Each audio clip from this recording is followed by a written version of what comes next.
Good morning student. அடுத்த topic diborane தயாரித்தல். டைபோரேனுக்கு formula என்னென்னு பார்த்தீங்கன்னா B2H6 சரிங்களா. ஸோ B2H6 ஸோ தயாரித்தல் பாருங்கள். உலோக ஹைட்ரைடை போரானுடன் வினைப்படுத்துவதன் மூலம்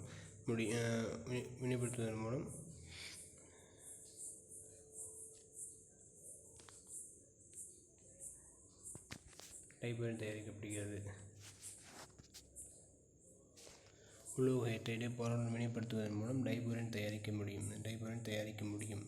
இந்த முறையானது தொழிற்சாலை தயாரிப்பிற்காக பயன்படுத்தப்படுகிறது அப்படின்னு கொடுக்குறாங்க. அப்படின்னா என்னது, இதனுடைய பண்பு, இது தயாரித்தல் பண்புலேயே முன்னாடி படிச்சிருப்பீங்க. அதுதான் கொடுத்தேன். உலோக ஹைட்ரைடு அப்படிங்கிறது சோடியம் ஹைட்ரைடு NaH.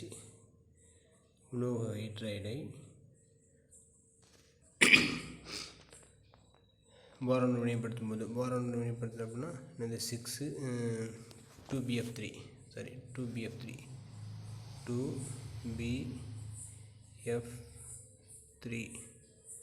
இங்கே 6NaOH எவ்வளோ வெப்பநிலையில் 450 கெல்வின் வெப்பநிலையில் சூடுபடுத்தும் பொழுது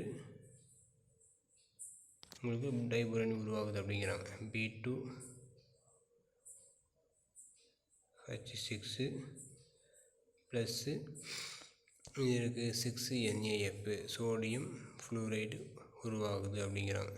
சரிங்களா. ஃபர்ஸ்ட் பார்த்தோம், உலோக ஹைட்ரைடை போரானுடன் வினைப்படுத்தும் பொழுது, உலோக ஹைட்ரைடு சோடியம் ஹைட்ரைடை போரான் ட்ரைஃப்ளூரைடன் வினைப்படுத்தும் பொழுது எவ்வளோ 450 கெல்வின் சூடுபடுத்தும் பொழுது தயாரிக்கப்படுகிறது. இம்முறையானது தொழிற்சாலை தயாரிப்பு டன் கணக்கில் தான் நம்ம தயாரிப்போம். சரி, மூட்டை கணக்குன்னு சொல்கிறோம்னா அந்த மாதிரி டன் கணக்கு தயாரிக்கிறதுனால இந்த முறையை பயன்படுத்துகிறாங்க. இதுவே அயோடினை டைக்ளைம் அப்படிங்கிறது. இந்த டைக்ளைம் அப்படிங்கிறது பார்த்தா அப்படின்னா ஒரு கரிம கரைப்பான் அப்படிங்கலாம். சரியா. அயோடினை டைக்ளைமில் கரைந்துள்ள சோடியம் போரோஹைட்ரைடுடன் வினைப்படுத்துவதன் மூலமாக சிறிதளவு டைபோரேன் தயாரிக்க முடியும். அதாவது ஸ்மால் அமௌண்ட், அதாவது சோதனை நம்ம சோதனை சாலையை செய்யணும்னு வச்சுக்கலாம். அயோடினை டைக்ளைமில் கரைந்துள்ள சோடியம் போரோஹைட்ரைடுடன் வினைப்படுத்துவதன் மூலமாகவும் சிறிதளவு டைபோரேன் தயாரிக்க முடியும். எப்படி சோடியம் போரோஹைட்ரைடு NaBH4 அயோடினு என்ன இருக்குது, உங்களுக்கு டைக்ளைம் சொல்யூஷன் இருக்குது. அதை நீங்கள் வினைப்படுத்திங்க அப்படின்னா டைபோரேனும் சோடியம் அயோடைடு ஹைட்ரஜன் வாயு வெளியே போகுது அப்படிங்கிறாங்க. சரியா. அதுக்கடுத்து மெக்னீசியம் போரைடு ஏன் சார் சொல்கிறேன்னு பார்த்தோம்னா அது எப்பவுமே நேர்மின் சுமையுடையதாக இருக்கும். பட் இங்கே என்னவாக இருக்குது, எதிர்மின் சுமையுடையதாக இருக்கிறதுனால போரைடு அப்படிங்கிறோம். சரியா. மெக்னீசியம் போரைடை ஹைட்ரோகுளோரிக் அமிலத்துடன் வினைப்படுத்தும் பொழுது, மெக்னீசியம் போரைடுங்கிறது இங்கே இருக்குது. ஹைட்ரோகுளோரிக் அமிலத்துடன் வினைப்படுத்தும் பொழுது மெக்னீசியம் குளோரைடும் போரின் உருவாகுது. எளிதில் ஆவியாகும் போரின் உருவாகுதுன்னு கொடுத்துருக்காங்க. எளிதில் ஆவியாகும் போரின் பொருட்கள் பெறப்படுகின்றன. இது மறுபடியும் வெப்பப்படுத்தும் போது என்ன மாறுது, டைபோரேன் உருவாகுது அப்படிங்கிறாங்க. கொடுத்துருங்க பாருங்கள். டைபோரேன் B4O10H10 + H2 டைபோரேன் உருவாகுது அப்படிங்கிறாங்க. சரிங்களா. பண்புகள், இதனுடைய பண்புகள் பாருங்கள். என்ன, உங்களுக்கு போரான்கள் நிறமற்ற போரான் பார்த்து நிறமற்றதாக இருக்கும். டயாகாந்த பண்புடையது, டயாகாந்த தன்மையுடையது அப்படின்னு பார்த்தீங்கன்னா என்ன இருக்கும், ஆர்பிட்டால். இப்போ p ஆர்பிட்டால் இருக்குது அப்படின்னா இருக்கக்கூடிய 3 ஆர்பிட்டால் இருக்கும். எலக்ட்ரான்கள் இணை செய்யப்பட்ட நிலையில் இருக்கும்.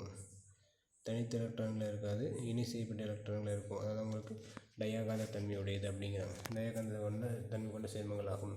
இவை குறைந்த வெப்பநிலைப்பு தன்மை உடையவைகளாகும். வெப்பநிலைப்பு தன்மை குறைந்த வெப்பநிலையில் இருக்கும். அதிக வெப்பநிலை தாங்காது. அதிக வெப்பநிலை வெப்பப்படுத்தும் போது என்ன இது சிதைவடைஞ்சிடும் அப்படிங்கிறாங்க. உடையவைகளாகும். அரை வெப்பநிலையில் டைபோரேன் நறுமணமிக்க மிகவும் நச்சுத்தன்மை கொண்ட வாயுக்களாகும். இது 1 மார்க்கில் வரும் சார். அரை வெப்பநிலை டைபோரேன்கள் நறுமணமிக்க மிகவும் நச்சுத்தன்மை கொண்ட வாயுவாகும். மேலும் இது அதிக வினைதிறன் பெற்றுள்ளதுன்னு கொடுத்துருக்காங்க. மேலும் அதிக வினைதிறன் கொண்டது. அதுக்கடுத்து இது உயர் வெப்பநிலைகளில் ஹைட்ரஜன் வாயு வெளியேற்றி உயர் போரேன்கள் தருகின்றன. அதே டைபோரேனை அதிக வெப்பநிலை வெப்பப்படுத்தும் போது ஹைட்ரஜன் வாயு வெளியேற்றி டைபோரேனை விட அதிகமான போரேன், டெட்ராபோரேன், டெக்காபோரேன் அந்த மாதிரி அதிக போரேன்கள் உருவாக்குது அப்படிங்கிறாங்க. எடுத்துக்காட்டு கீழே கொடுத்துருவாங்க பாருங்கள். 5 மூலக்கூறு டைபோரேன் எடுத்துக்கிறோம். எப்போ எவ்வளோ 388 கெல்வின் வெப்பப்படுத்தும் பொழுது இதில் யூ டியூப் இல்லை, யூ குழாய் யூடியூ குழாய் அப்படிங்கிறாங்க. அந்த யூடியூ குழாய் அப்படிங்கிறது முன்னாடியே பார்த்துருப்பீங்க, இந்த மாதிரி இருக்கக்கூடியதான். யூடியூ குழாயில் எடுத்துக்கிட்டு நம்ம வெப்பப்படுத்தும் பொழுது என்ன மாறும் உங்களுக்கு, யூடியூ குழாய்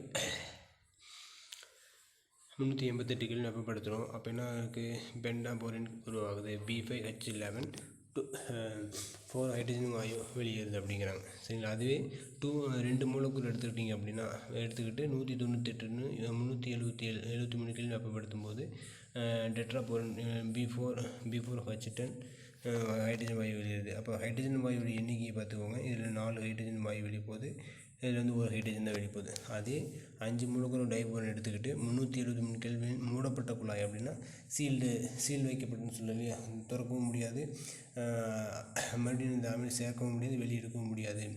அந்த மாதிரி மூடப்பட்ட குழாயில் எடுத்துக்கிட்டிங்கன்னா டெக்காபோரின் உருவாகுது.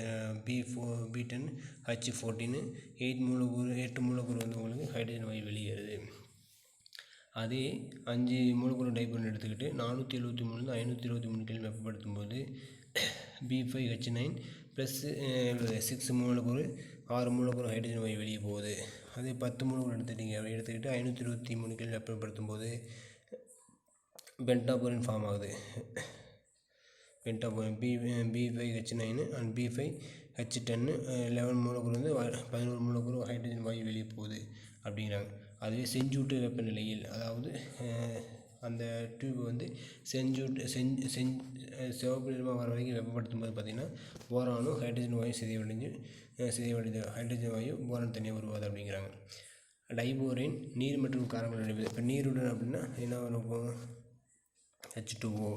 நீர் மற்றும் காரங்கள் வினைப்பட்டு முறையே போரிக் அமிலம் மெட்டாபோரேட்டில் போரிக் அமிலம் மற்றும் மெட்டாபோரேட் உருவாகிறது. ஸோ அப்போ எங்கே வேணால் உங்களுக்கு நீருடன் வினைப்படுத்தும் பொழுது நீருடன் வினைப்படுத்திங்க அப்படின்னா உங்களுக்கு என்ன ஃபார்ம் ஆகும், உங்களுக்கு போரிக் அமிலம் உருவாகுது. அதுவே காரங்கள் வினைப்படுத்தும் போது மெட்டாபோரேட்டில் உருவாகுது அப்படிங்கிறாங்க. சரியா. அப்போ டைபோரேன் B2H6 6 மூலக்கூறு நீர் மூலக்கூறு எடுத்துட்டிங்க அப்படின்னா 2H3BO3. இது போரிக் அமிலம். போரிக் அமிலம் ஃபார்முலா H3BO3. இது சிம்பிள் எப்படி செய்யணும்னு பார்த்தோம்னா BOH த்ரைஸ்னு எழுதலாம்.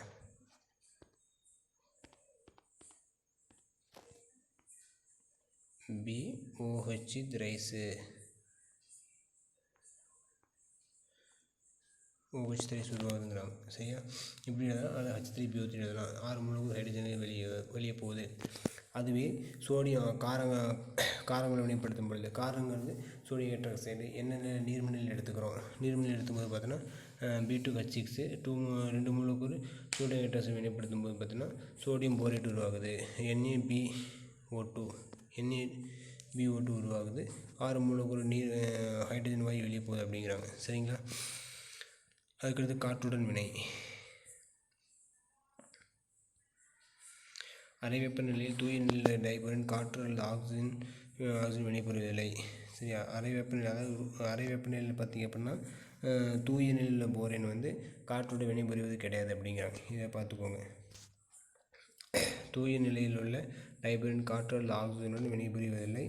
ஆனால் மாசு கலந்த நிலையில் அதிக அளவு வெப்பத்தை உமிழ்ந்து B2O3 உருவாக்குகிறது, போரான் ட்ரை ஆக்சைடை உருவாக்குகிறது அப்படிங்கிறாங்க. B2O3 போரான் ட்ரை ஆக்சைடு உருவாக்குகிறது அப்படிங்கிறாங்க. அப்போ தூய நிலையில் இருக்க எந்த ஒரு பொருளுமே காற்றினால் மாசுபடாது. அதே மாசு கலந்த நிலையிலோ ஈர நிலையில் இருக்கும்போது காற்றோட வினைபுரிந்து அதோடைய ஆக்சைடு உருவாகிறது அப்படிங்கிறாங்க. எப்போனா அதிக வெப்பத்தை உமிழ்ந்து எவ்வளவு எக்ஸோதெர்மிக் சொல்கிறாங்க இல்லையா, அது -2165 கிலோஜூல் மூல் 2165 கிலோஜூல் மூல் வெப்பத்தை வெளியிடுது அப்படிங்கிறாங்க.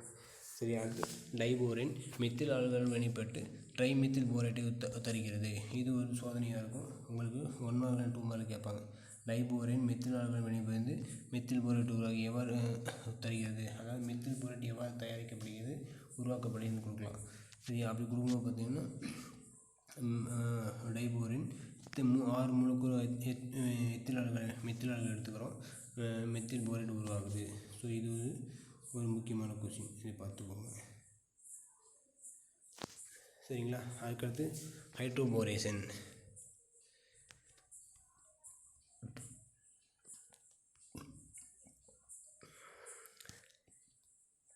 ஹைட்ரோபோரேஷன் பார்த்திங்கன்னா அறை வெப்பநிலையில் ஈத்தர் ஊடகத்தில் அல்கீன்கள் மற்றும் அல்கைன்கள்.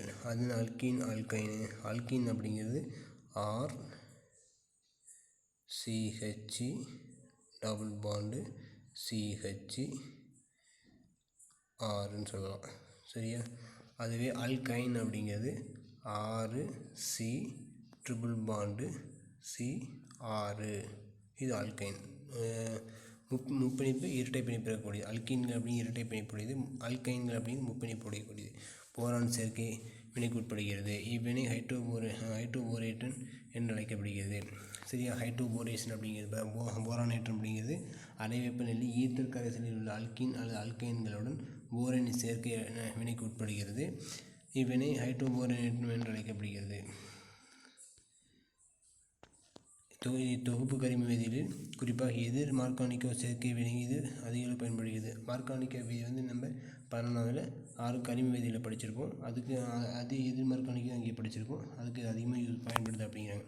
ஸோ இப்போ B2H6 6 மூலக்கூறு RCH டபுள் பாண்ட் CH ஆறு கொடுத்துருக்காங்க இல்லையா? ஸோ இப்போ இந்த 6 கேட்டு எங்கே சார் ஷிஃப்ட்னு பார்த்தோம்னா இந்த பிணைப்பு போய் மாறுது. அப்போ 2 BRCH bond CH to R thrice 3 மூலக்கூறு வருது அப்படிங்கிறாங்க. சரியா? அதுக்கடுத்து பார்த்திங்க அப்படின்னா அயனிக் ஹைட்ரைடுகளுடன் வினை. அயனிக் ஹைட்ரைடு உலோக ஹைட்ரைடுகளுடன் வினைப்பட்டு உலோக போரோ ஹைட்ரைடுகள் தருகிறது. உலோக ஹைட்ரைடுனா sodium hydride, lithium hydride, diborane. B2H6 2LiH. So இப்போ என்னது ஹைட்ரஜன் இருக்கு இல்லையா? அப்போ 2LiBH ஒரு ஈத்தர் முன்னிலையில் வினை புரிந்து இன்னொரு மாதிரி லித்தியம் போரோ ஹைட்ரைடு உருவாகுது. இன்னொன்று பார்த்தா சோடியம் போரோ ஹைட்ரைடு உருவாகுது அப்படிங்கிறாங்க. சரியா? அதுக்கடுத்து பார்த்திங்க அப்படின்னா அம்மோனியாவோட வினை. குறைந்த வெப்பநிலையில் டைபோரின் அதிக அளவு அம்மோனியா வினைப்பட்டு டைபோரின் டைஅம்மோனேட் உருவாகிறது. ஆனால் உயர் வெப்பநிலைகள் வெப்பப்படுத்தும் போது போரோசோல் என்னும் சேர்மத்தை தருகிறது. இதுவும் உங்களுக்கு ஒரு முக்கியமான கொஷின் சார். 1 மார்க்கில் 2 மார்க் கேட்கலாம். சரி, அதை பார்த்துங்க. முக்கியமான கொஷின்னு பார்த்துக்குங்க. சரியா? என்ன சொல்லி பார்த்தா குறைந்த வெப்பநிலைகளில் டைபோரின் அதிக அளவு அம்மோனியா வினைப்பட்டு டைபோரின் டைஅம்மோனேட்டை உருவாக்குகிறது. ஆனால் உயர் வெப்பநிலைகளில் வெப்பப்படுத்தும் போது இது போரோசோல் என்னும் சேர்மத்தை தருகிறது. குறைந்த வெப்பநிலை 353 கெல்வின் வெப்பநிலை. ஸோ இதில் பார்த்திங்கன்னா 3 மூலக்கூறு டைபோரன் எடுத்துக்கிறோம். அம்மோனியா எடுத்துக்கிட்டு B2H6 என்னது சேர்க்கை வினை நடைபெறதுனால 2NH கொடுத்துருவாங்க. ஏன்னா இங்கே 6 நைட்ரஜன் இருக்குது, 6 அம்மோனியா கொடுத்துருக்கு இல்லையா? ஸோ இந்த ஆல்ரெடி இங்கே 3 இருக்குது இல்லையா? அப்போ இந்த 6 3 × 2 6 பிரிக்கிறதுனால அப்போ 3 காமனாக வெளியே எடுத்துக்கிட்டு 2 உள்ள கொண்டு வந்துருக்காங்க. சரிங்களா? அதேமாதிரி பார்த்தா இங்கே தான் BH2 NH twice plus BH4 கொடுத்துருக்கு. இது குறைந்த வெப்பநிலையில். உயர் வெப்பநிலையில் பார்த்திங்க அப்படின்னா மூடப்பட்ட கலனில் போரோசோல் அல்லது போரசின் கனிம பென்சின் அப்படின்னு சொல்லக்கூடிய போரசின் அப்படிங்கிற ஒரு சேர்மத்தை உருவாக்குது அப்படிங்கிறாங்க. சரிங்களா? இதில் பார்த்திங்கன்னா ஒரு ப்ளஸ்ஸு மைனஸ் கொடுத்துருப்பாங்க. இப்போ நைட்ரஜனுக்கு பார்த்தீங்கன்னா இணைதிறன் 3 தான், ஆனால் இங்கே எத்தனை இருக்குது 4 இருக்கிறனால ப்ளஸ்ன்னு கொடுத்துருக்காங்க. போரானுக்கு இணைதிறன் 5 அப்படிங்கும்போது என்ன இருக்கும் 5 இருக்கணும், 4 தான் இருக்கு இல்லையா? அங்கே மைனஸ் இருக்குது. ஸோ இந்த ப்ளஸ்ஸு மைனஸ்லாம் நீக்கிட்டு பார்த்தீங்க அப்படின்னா ஒரு பென்சின் அமைப்பு உங்களுக்கு உருவாகுது. அதனால் என்ன சொல்கிறாங்க, இதை கனிம பென்சின் அப்படின்னு சொல்கிறாங்க. சரியா? அடுத்தது பார்த்திங்க அப்படின்னா டைபோரின் வடிவமைப்பு. டைபோரின் 2 BH2 அலகுகள் 2 ஹைட்ரஜன் பாலங்களால் பிணைக்கப்பட்டுள்ளன. அதாவது டைபோரின் 2 BH2 அலகு, அதாவது இந்த BH2 அலகு, இது ஒரு BH2 அலகு 1, இது ஒரு BH2 இருக்கா? இந்த 2 BH2 அலகும் பார்த்தீங்கன்னா 2 ஹைட்ரஜன் பாலங்களால் பிணைக்கப்பட்டுள்ளன. இங்கே ஒரு ஹைட்ரஜன் இருக்குது பாருங்கள், இங்கே ஒரு ஹைட்ரஜன் இருக்குது, இங்கே ஒரு ஹைட்ரஜன் இருக்குது இல்லையா? ஸோ அப்போ இந்த 2 BH2 பார்த்திங்க அப்படின்னா 2 BH2 அலகுகளுமே 2 ஹைட்ரஜன்களால் பிணைக்கப்பட்டுள்ளன. அப்போ 2 ஹைட்ரஜன் பாலங்களால் பிணைக்கப்பட்டுள்ளன. எனவே இது 8 BH பிணைப்புகளை கொண்டுள்ளது. 8 BH பிணைப்பு அப்படிங்கிறது பார்த்தா அப்படின்னா என்னென்ன சொல்லலான்னு பாருங்கள்.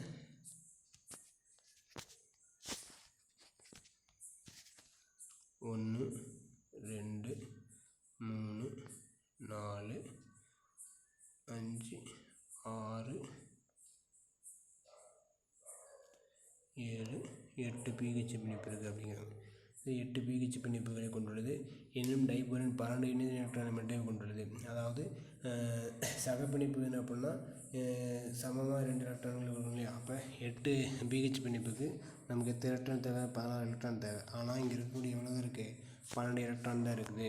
12 இணைந்த எலக்ட்ரானை மட்டுமே கொண்டுள்ளது. இவை இயல்பான சகப்பிணைப்பிற்கு போதுமானதாக இல்லை அப்படிங்கிறாங்க.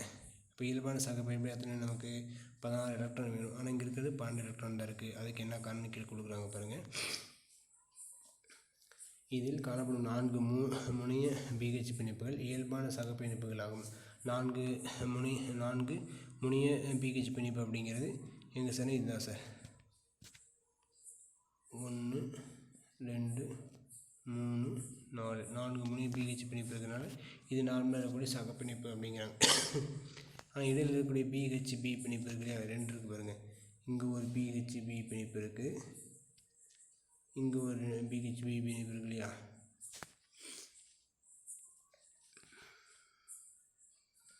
இங்கே ஒரு BHB பிணைப்பு பாருங்கள். இங்கே ஒரு BHB பிணைப்பு இது பாருங்கள். இதில் பார்த்திங்க அப்படின்னா சகப்பிணைப்பு உருவாகாது அப்படிங்கிறாங்க.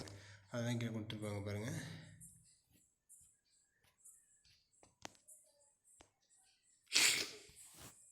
இயல்பான சகப்பிணைப்புகளாகும். இது இருமைய இரு எலக்ட்ரான் பிணைப்பு அல்லது 2C2 எலக்ட்ரான், அதாவது சார் 2C2 பிணைப்பு அப்படிங்கிறது பார்த்திங்க அப்படின்னா இங்கே பாருங்கள். இங்கே ஒரு ஹைட்ரஜன் ஆட்டம், இங்கே ஒரு போரான் இருக்கா, 2 சென்டர், 2 மையம், 2 எலக்ட்ரான் இருக்கா, 2 சேர்ந்து ஒரு மையம், 2 மையம் 2 எலக்ட்ரான் இருக்கிறதுனால 2C2 எலக்ட்ரான் அப்படிங்கிறாங்க. புரியுதா? 2C2 எலக்ட்ரான் இருமைய இரு எலக்ட்ரான் பிணைப்பு அல்லது 2C2 எலக்ட்ரான். போரான் ஹைட்ரஜன் 2 மையம் இருக்குது, அதுலேருந்து வரக்கூடிய 2 எலக்ட்ரான் பிணைப்பு ஏற்படுறதுனால இருமைய இரு எலக்ட்ரான் பிணைப்பு அல்லது 2C2 எலக்ட்ரான் பிணைப்பு அப்படிங்கிறாங்க. எஞ்சியுள்ள 4 எலக்ட்ரான்கள் பால பிணைப்புகளாகும். 4 எலக்ட்ரான் இங்கே இருக்குது பாருங்கள். 4 2 8 முடிஞ்சுது, மீதி 4 12. அப்போ இங்கே ஒரு 2 எலக்ட்ரான் இருக்குது, இந்த BH2 2 எலக்ட்ரான் இருக்குது, இங்கே BHB வருது, BHB இங்கே BHB இருக்கா. இப்படி இது உங்களுக்கு 4 எலக்ட்ரான் பயன்படுத்திக்குது அப்படிங்கிறாங்க. எஞ்சியுள்ள 4 எலக்ட்ரான்கள் பால பிணைப்புகளுக்கு பயன்படுத்திக் கொள்ள வேண்டும். அதாவது 2 3 மைய BHB பிணைப்பு இருக்குல்ல, BHB பிணைப்பு இங்கே இருக்குது பாருங்கள். BHB பிணைப்பு இருக்குது. அங்கே வந்து என்ன பண்ணுறாங்க, ஒவ்வொன்றும் 2 எலக்ட்ரான்களை பயன்படுத்திக்கணும். எனவே இவை 3 மைய இரு எலக்ட்ரான் பிணைப்புகளாகும். அதாவது 3C2 எலக்ட்ரான் 3 மைய 2 எலக்ட்ரான் பிணைப்பு அப்படிங்கிறது போரான் ஹைட்ரஜன் போரான்.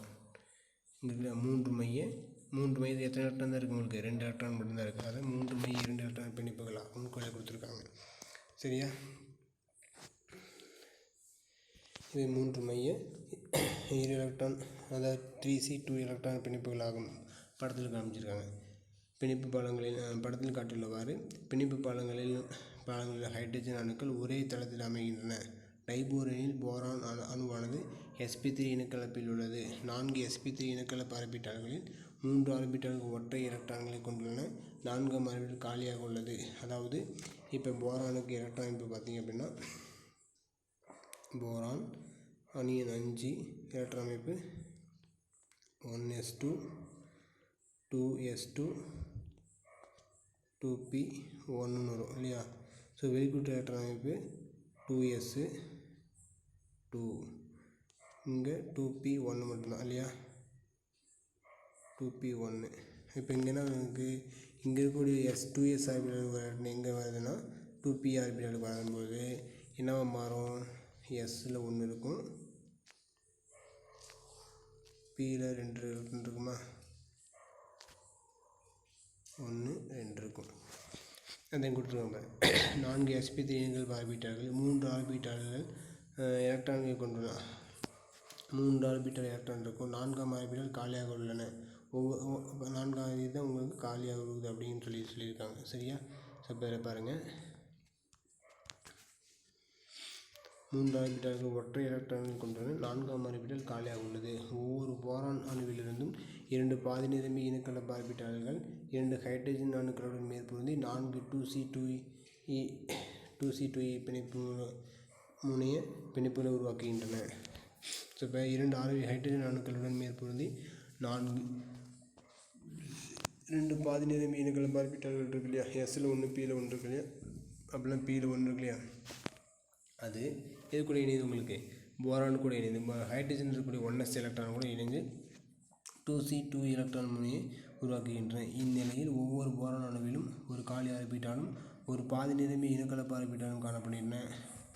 ஒரு போரான் அணுவின் பாதி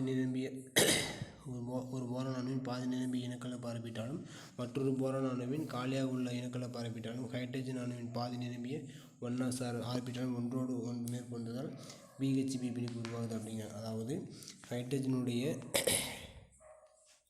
ஹைட்ரஜனுக்கு எலக்ட்ரான் அமைப்பு 1s1 இல்லையா, அதை எப்படி போடுவோம் நம்ம இந்த மாதிரி போடுவோம். அதேமாதிரி போரானுக்கு பார்த்திங்க அப்படின்னா இந்த மாதிரி போட்டிருப்போம் இல்லையா. ஸோ இந்த ஹைட்ரஜனுடைய எலக்ட்ரான் போய் இங்கே சேருது அப்படிங்கிறாங்க.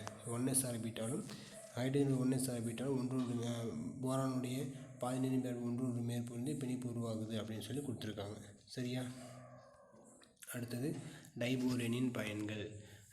உந்திகளில் உயர் ஆற்றல் எரிபொருளாக டைபோரேன் பயன்படுகிறது. அடுத்து ஒரு கரிம வேதியியலில் ஒடுக்கும் காரணியாக பயன்படுது. இது முக்கியமாக பார்த்துங்க. கரிம வேதியியல் ஒடுக்கும் காரணியாக பயன்படுகிறது டைபோரேன். அதுக்கடுத்து இது உலோகங்களை ஒட்ட வைக்கும் சுடரில் பயன்படுகிறது. வெல்டிங் டார்ச் சொல்கிறோம் இல்லையா, அதுக்கு பயன்படுது அப்படிங்கிறாங்க. அடுத்து போரான் ட்ரைஃப்ளூரைடு. போரான் ட்ரைஃப்ளூரைடுக்கு ஃபார்முலா BF3. இது தயாரித்தல் பார்க்கலாம். தயாரித்தல் அற்ற கந்தக அமிலத்தின் முன்னிலையில் கால்சியம் ஃப்ளூரைடை போரான் ட்ரைஆக்சைடுடன் வினைப்படுத்தும் பொழுது போரான் ட்ரைஃப்ளூரைடு உருவாகுது அப்படிங்கிறாங்க. அற்ற கந்தக அமிலத்தின் முன்னிலையில் கால்சியம் ஃப்ளூரைடை போரான் ட்ரைஆக்சைடு வினைப்படுத்தும் போது போரான் ட்ரைஃப்ளூரைடு உருவாகிறது. அதாவது boron trioxide P2O3 calcium fluoride அற்ற சல்ஃபூரிக் அமிலம் வினைப்படுத்தும் பொழுது நமக்கு என்ன கிடைக்கும், போரான் ட்ரைஃப்ளூரைடு. இந்த இடத்துல பார்த்தீங்கன்னா ஹைட்ரஜன் வராது, தப்பு, அது F3 போட்டுக்கோங்க. 2BF3. அடுத்து கால்சியம் சல்ஃபேட்டு 3 மூலக்கூறு வாட்டர் மாலிகுல் வெளியே போகுது. சரியா. அதேமாதிரி போரான் ட்ரைஆக்சைடு கார்பன் மற்றும் புளூரின் ஆகியவற்றுடன் வினைப்படுத்தியும் இதனை பெறலாம். போரான் ட்ரைஆக்சைடு P2O3 கார்பன் மற்றும் புளூரின் வினைப்படுத்தி போரான் ட்ரைஃப்ளூரைடு தயாரிக்க முடியும் அப்படிங்கிறாங்க. 2BF3 + 3CO 6 எலக்ட்ரான் வருது இல்லையா, 6 ஃப்ளூரின் இருக்குது, 2 இருக்குது, அப்போ 2PF3. 3 மூலக்கூறு கார்பன் மோனாக்சைடு வெளியே போகுது அப்படிங்கிறாங்க. அதுக்கடுத்து பார்த்திங்க அப்படின்னா ஆய்வகத்தில் பென்சின் டைசோனியம் டெட்ராஃப்ளூரோபோரேட்டை வெப்பச்சிதைதலின் மூலம் துயம் பயன்படுத்த முடியும். அடுத்து ஆய்வகத்தில் பென்சின் டைசோனியம் டெட்ராஃப்ளூரோபோரேட்டை வெப்பச்சிதைதலின் மூலம் தூய போரான் ட்ரைஃப்ளூரைடு தயாரிக்கப்படுகிறது. அதாவது பென்சின் டைசோனியம் டெட்ராஃப்ளூரோபோரேட் அப்படிங்கிறது பென்சின் ஃபினைல் குரூப்பு தான். என்ன கொடுத்தாங்க, PHன்னு கொடுத்துருக்காங்க. பென்சின் என்னது ஃபினைல் PHன்னு கொடுத்துருக்காங்க. Diazonium N=N. டெட்ராஃப்ளூரோபோரேட்டை வெப்பப்படுத்துகிறோம். நமக்கு முன்னாடி தெரியும், நைட்ரஜன் மூலக்கூறு இருக்க ஒரு சேர்மத்தை வெப்பப்படுத்தும் போது என்ன ஃபஸ்ட்டு வெளியே போய் நைட்ரஜன் வாயு வெளியே போயிடும், N2 வெளியே போயிடுச்சா. மீதி இருக்கக்கூடியது போரான் ட்ரைஃப்ளூரைடு ஃப்ளூரோபென்சீன் அல்லது ஃபினைல் ஃப்ளூரோபென்சீன் உருவாகுது அப்படிங்கிறாங்க. பண்புகள் பாருங்கள். போரான் ட்ரைஃப்ளூரைடு ஒரு தள அமைப்பை பெற்றுள்ளது. சரியா, ஒரே தளத்தில் அமையக்கூடிய அமைப்பாக இருக்கும் பெற்றுள்ளது. இது ஒரு எலக்ட்ரான் குறை சேர்மமாகும். எலக்ட்ரான் குறை சேர்மம் அப்படின்னா என்ன இருக்கும், லூயி அமிலமாக இருக்கும். ஏன்னா எலக்ட்ரான் குறைவாக இருக்கும், எல்லா எலக்ட்ரானும் வாங்கக்கூடிய தன்மை இருக்கிறதுனால அது லூயி அமிலமாக செயல்படும். நம்ம முன்னாடி பார்த்துருப்பது எலக்ட்ரான் குறை சேர்மமாகும். மேலும் எலக்ட்ரான் இரட்டைகளை பெற்றுக்கொண்டு ஈதல் சக பிணைப்புகளை உருவாக்குகிறது. இவை BF4X வகையான அணைவு சேர்மத்தை உருவாக்குகிறது. ஸோ இதில் பார்த்தீங்கன்னா BF3 அம்மோனியா பார்த்து நைட்ரஜன் எத்தனை இருக்கும், 2 இணை செய்யப்பட்ட எலக்ட்ரான் இருக்கும் இல்லையா. ஸோ அப்படிங்கும்போது நம்ம என்னது போரான் ட்ரைஃப்ளூரைடு அப்படிங்கிறது எலக்ட்ரான் குறை சேர்மம் அப்படின்னு பார்த்துட்டோம். அப்படிங்கும்போது எலக்ட்ரான் குறை சேர்மம் என்ன பண்ணுவோம், எலக்ட்ரானை பெற்றுக்கொண்டு ஈதல் சக பிணைப்பை உருவாக்குகிறது. ஸோ அப்போ எங்கே போய் இப்போ இணை எலக்ட்ரான்களை போரான் வாங்கிட்டு ஈதல் சக பிணைப்பு உருவாக்குகிறது. அதுதான் இது கொடுத்துருக்காங்க. சரியா, போரான் ட்ரைஃப்ளூரைடு போரான் நம்பர் 2 எலக்ட்ரானை வாங்கிட்டு ஈதல் சக பிணைப்பு உருவாக்குகிறதுன்னு கொடுத்துருக்காங்க. அடுத்து போரான் ட்ரைஃப்ளூரைடு நீர் மூலக்கூறுகள். அப்போ நீர் மூலக்கூறில் பார்த்த அப்படின்னா ஆக்சிஜனுக்கு 2 இணை செய்யப்பட்ட எலக்ட்ரான் இருக்கும் இல்லையா. ஸோ இதில் பார்த்தா ஒரு எலக்ட்ரான் வாங்கிட்டு ஈரல் சகப்பிணைப்பு உருவாக்குகிறது. நீராறு பகுத்தலில் போரிக் அமிலம் கிடைக்கிறது. ஸோ நீராறு பகுத்தலில் பார்த்தா போரிக் அமிலம் உருவாகுதுன்னு கொடுத்துருக்காங்க. ஸோ அந்த போரிக் அமிலத்துக்கு ஃபார்முலா H3BO3 முன்னாடி பார்த்துருக்கோம் இல்லையா. நீராறு பகுத்தலின் போது போரிக் அமிலம் கிடைக்கிறது. இது பின்னர் புளூரோஃபோரிக் அமிலமாக மாற்றப்படுகிறது. ஸோ தயாரிப்பு வினையை பாருங்கள். BF3 12 நீர்மூலங்கள் எடுத்துக்கிறோம். நம்ம வந்து 4 போரிக் அமிலம் மாறுது, 12 ஹைட்ரோக்ளோரிக் ஆசிட் உருவாக்குது. மறுபடியும் என்ன, இந்த 4 போரிக் அமிலத்தில் 3 போரிக் அமிலத்தையும் 12 ஹைட்ரஜன் ஃப்ளூரைடு எடுத்துக்கிட்டு வினைப்படுத்தும் போது டெட்ராஃப்ளூரோஃபோரைடு உருவாகுதுங்கிறாங்க. ஸோ இதை எப்படி சார் நம்ம கொண்டு வரணும் பார்த்தோம்னா, வினைபடு பொருள் பக்கம் இருக்கிறதையும் விளை பொருள் பக்கம் ரெண்டுமே கழிச்சிங்கன்னா சரியாக போயிடும். ஸோ இதில் பார்த்தீங்க அப்படின்னா 12 ஃப்ளூரைடு இருக்குது.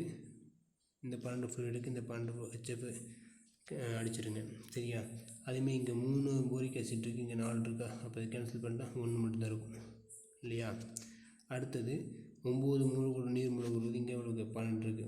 12ல் 9 போச்சுன்னா மீதி இருக்கும் 3 இருக்கும். ஸோ அப்போ வெளியே என்னது 4BF3 + 3H2O gives H3BO3 H3 + BF3, சரியா. இப்போ புரியுதவே எப்படி எழுதியிருக்கான்ட்டு. அடுத்து போரான் ட்ரை ஆக்சைடின் பயன்கள். கரிம வேதியியலில் வினைவேகமாற்றியாக பயன்படும் HBF3 ஹைட்ரஜன் டெட்ராஃப்ளூரோஃபோரேட்டை தயாரிக்க போரான் ட்ரைஃப்ளூரைடு தயாரிக்க பயன்படுகிறது. ஹைட்ரஜன் டெட்ராஃப்ளூரோஃபோரேட்டு தயாரிக்க போரான் ட்ரைஃப்ளூரைடு பயன்படுது அப்படின்னு கொடுத்துருக்காங்க. அதுக்கடுத்து பார்த்தா இது ஃப்ளூரினேற்ற கரணியாக பயன்படுகிறது. ஃப்ளூரினேற்ற கரணினா சேர்மத்தில் வந்து குளோரின் புரோமின் வந்து அதை எடுத்துகிட்டு ஃப்ளூரினை சேர்த்து பயன்படுது அப்படிங்கிறாங்க, சரிங்களா. அதுக்கடுத்து பார்த்திங்க அப்படின்னா அலுமினியம் ட்ரைக்ளோரைடு அலுமினியம் ட்ரைக்ளோரைடு சொல்லலாம். அதில் பார்த்திங்கன்னா தயாரித்த உலோக அலுமினியம் அல்லது அலுமினியம் ஹைட்ராக்சைடை ஹைட்ரோக்ளோரிக் அமிலத்துடன் வினைப்படுத்தும் போது அலுமினியம் குளோரைடு கிடைக்கிறது, அலுமினியம் ட்ரைக்ளோரைடு, சரியா. சரி பாருங்கள், உலோக அலுமினியம் அல்லது அலுமினியம் ஹைட்ராக்சைடு அலுமினியம் AL, அடுத்து அலுமினியம் ஹைட்ராக்சைடு ALOH த்ரைஸ் கொடுத்துருப்பாங்க பாருங்கள். வினைக்கலவையானது ஆவியாக்கப்பட்டு நீரற்ற அலுமினியம் குளோரைடு பெறப்படுகிறது. ஸோ அலுமினியம் 6 மூலக்கூறு ஹைட்ரோக்ளோரிக் அமிலத்தை எடுத்துக்கிட்டோம். அலுமினியம் 6 மூலக்கூறு 2AlCl3 + 3H2 3 மூலக்கூறு ஹைட்ரஜன் வாயு வெளியே போகுது அப்படிங்கிறோம். அதுக்கடுத்து அலுமினியம் ஹைட்ராக்சைடு AlOH த்ரைஸு 3 மூலக்கூறு ஹைட்ரஜன் எடுத்துட்டோம். இப்போ நமக்கு என்ன கிடைக்கும், இங்கே OH3 இருக்குது, இங்கே ஹைட்ரஜன் எடுத்து நீர் மூலக்கூறு வெளியே போகுது, AlCl3 உருவாகுது. 3 வாட்டர் நீர் மூலக்கூறும் அலுமினியம் ட்ரைக்ளோரைடு உருவாகுதுங்கிறாங்க. அது மாக்ஃபி ப்ராசஸ் செயல்முறை. இது ஒரு முக்கியமான கொஷின் சார், இது பார்த்துக்கோங்க. மாக்ஃபி செயல்முறை அலுமினா மற்றும் கல்கரி சேர்ந்த கலவையை குளோரினுடன் சேர்த்து வெப்பப்படுத்தும் போது அலுமினியம் குளோரைடு பெறப்படுகிறது. அலுமினா அப்படிங்கிறது Al2O3, கல்கரிங்கிறது கார்பனு, குளோரினுடன் சேர்த்து ரெண்டையும் வெப்பப்படுத்தும் போது வாயு வெளியிடும். அந்த வாயுவோட குளோரின் வாயு நம்ம செலுத்தணும் அப்படின்னா நமக்கு அலுமினியம் குளோரைடு உருவாகுது, கார்பன் டை ஆக்சைடு வாயு வெளியே போகுது அப்படிங்கிறாங்க, சரியா. இது தொழில்முறையில் ஏறக்குறைய 1000 கெல்வின் வெப்பநிலையில் அலுமினியத்தை குளோரினேற்றம் செய்து பெறப்படுகிறது அப்படிங்கிறாங்க. அலுமினியத்தை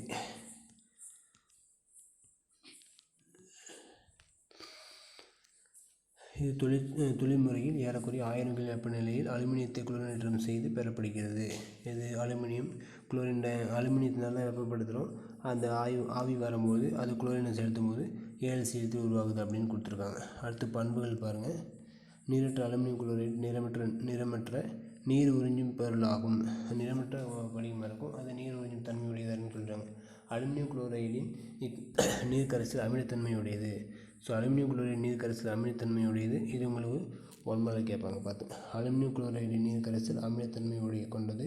இது ஈரக்காற்றில் புகைந்து ஹைட்ரஜன் குளோரைடை உருவாக்குகிறது. அதாவது கரைசல் படிக்க தப்பையும் நம்ம வச்சுக்கோன்னா ஈரங்கிலிருந்து காற்று வரும்போது ஹைட்ரோக்ளோரிக் அமிலத்தை வெளியிடுது அப்படின்னு சொல்லி கொடுக்குறாங்க. வினையை பாருங்கள். AlCl3 3H2O, இந்த 3H2O அப்படின்னா ஹைட்ரஜன் பாண்டு OHன்னு எடுத்துக்கிறோம். இப்போ என்ன கிடைக்கும் நமக்கு 3HCl வெளியே போயிட்டு OH ரைஸ் அப்படியே வந்து ஃபார்ம் ஆகுது. முன்னாடி தயாரித்தில் பயன்படுத்த வினை அப்படியே தலைகீழாக மாற்றினோம்னா நமக்கு இந்த பண்புகளாக கிடைக்குது அப்படிங்கிறாங்க, சரியா. அதுக்கடுத்து பார்த்தோன்னா இது அமோனியம் ஹைட்ராக்சைடுடன் வினைப்பட்டு அலுமினியம் ஹைட்ராக்சைடு தருகிறது. அமோனியம் ஹைட்ராக்சைடு NH4OH, இங்கேயும் இது NH4+OH-, இங்கே Cl- 3+. ஸோ அப்படி ஈக்குவலாக இருக்கிறதுனால ஈஸியானது இன்டர்சேஞ்ச் ஆகிடுது, மாறுபடுது. அப்போ அலுமினியம் குளோரைடு அமோனியம் ஹைட்ராக்சைடு வினைபுரிந்து அலுமினியம் ஹைட்ராக்சைடையும் அமோனியம் குளோரைடு உருவாக்குகிறது அப்படிங்கிறாங்க. அதேமாதிரி பார்த்திங்கன்னா இது அதிக அளவு சோடியம் ஹைட்ராக்சைடு வினைப்பட்டு சோடியம் அலுமினேட்டை உருவாக்குகிறது. சோடியம் ஹைட்ராக்சைடு அதிக அளவுன்னு கொடுத்துறாங்க. அப்போ 1 மோல் அலுமினியம் குளோரைடு 4 மோலுக்கும் சோடியம் ஹைட்ராக்சைடு எடுத்துக்கிட்டு வினைப்படுத்தும் போது சோடியம் அலுமினேட்டு NaLO2 2 மோல் நீர், அதுக்கடுத்து சோடியம் குளோரைடு உருவாக்குது. சோடியம் அலுமினேட்டை உருவாக்குகிறது. இது லூயி அமிலங்களைப் போல செயல்படுகிறது. லூயி அமிலங்கள் எலக்ட்ரானை வாங்கக்கூடிய தன்மை உடையது இல்லையா. அம்மோனியா, பாஸ்பீன் மற்றும் கார்போனைல் குளோரைடு. இந்த carbonyl chloride formula COCl2. Carbonyl chloride போன்றவற்றுடன் சேர்க்கை சேர்மங்களை உருவாக்குகின்றன. எடுத்துக்காட்டு அலுமினியம் குளோரைடு, ஹெக்ஸா அம்மோனியா, இது செயற்கை பொருளாகும். அப்போ அலுமினியம் குளோரைடின் பயன்கள். அலுமினியம் குளோரைடு பயன்கள் பாருங்கள். நீரற்ற அலுமினியம் குளோரைடு பிரெடல்காட் வினைகளை வினைவேகமாற்றியாக பயன்படுகிறது. பிரெடல்காட் வினைகளை வினைவேகமாற்றியாக பயன்படுகிறது நம்ம பார்த்துருப்போம். பென்சின் வளையத்தில் பார்த்தோன்னா பென்சீனை வந்து குளோரோ பென்சீனை மாற்றணும் அப்படின்னா பென்சின் ஹீட்டட் வித் பென்சீனை வந்து குளோரின் வினைப்படுத்தி குளோரினுடன் நீரற்ற அலுமினியம் குளோரைடு முன்னிலை வினைப்படுத்தும் போது குளோரோ பென்சீன் உருவாகி நம்ம படிச்சிருப்போம். அதங்க குளோரைடு பிரெடல்காட் வினைவேகமாற்றி பயன்படுகிறது கொடுத்துருவாங்க. இது கனிம எண்ணெய்களில் சிதைத்து பெட்ரோல் தயாரித்தல் பயன்படுகிறது. கனிம எண்ணெயிலிருந்து பெட்ரோல் தயாரிக்க பயன்படக்கூடிய ஒரு சேர்மம் இருக்குது அப்படிங்கிறாங்க. இது சாயங்கள் மருந்துகள் மற்றும் வாசனை திரவியங்கள் தயாரிப்பில் வினைவேகமாற்றியாக பயன்படுகிறது. சாயங்கள் நம்ம முடிக்கு போடுற டைன்னு கூட வச்சுக்கலாம். அது மருந்துகள் அப்படிங்கிறது ட்ரக், போதைப்பொருள் வகையான அந்த மாதிரி சொல்லலாம். அதுக்கடுத்து மற்றும் வாசனை திரவியங்கள் தயாரிப்பில் வினைவேகமாற்றியாக பயன்படுகிறது அப்படின்னு சொல்லியிருக்காங்க சார்.